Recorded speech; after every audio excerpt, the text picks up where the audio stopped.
For people who aren't familiar with your act, you call people possums all the time. Why possums? Michael, I don't do an act. I don't have an act. I'm not a stand-up. If anything, I'm a sit-down.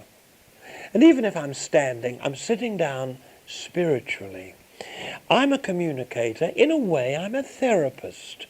I bring a lot of joy to people. I stand on a stage and I share my experience, hope and strength with my possums. And you ask me, why do I call my audiences possums?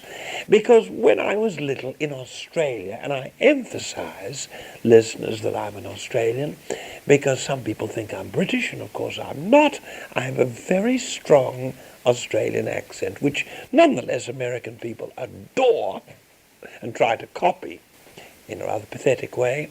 But when I was young, my mother would call us possums, my brothers and sisters and me. She'd say, "Dinner's ready, possums," or "Time for bed, possums." And that's a term of endearment in Australia, because our possums are lovely and cuddly, whereas yours are feral, I believe, and not very nice, with very bad breath. You've been mentioning about your lawsuit against Barry Humphries. Oh, it's horrible. Any chance we'll see you two in court? I'm hoping that Barry Humphries, my manager, and I will settle this amicably. But he's been talking to journalists pretending that he is really me. That's tragic. It's sick. That's a terrible thing to say. Mind you, some men do this. Do you know Prince Philip was pretending he was the Queen at one point? It was during a menopausal moment. People are peculiar.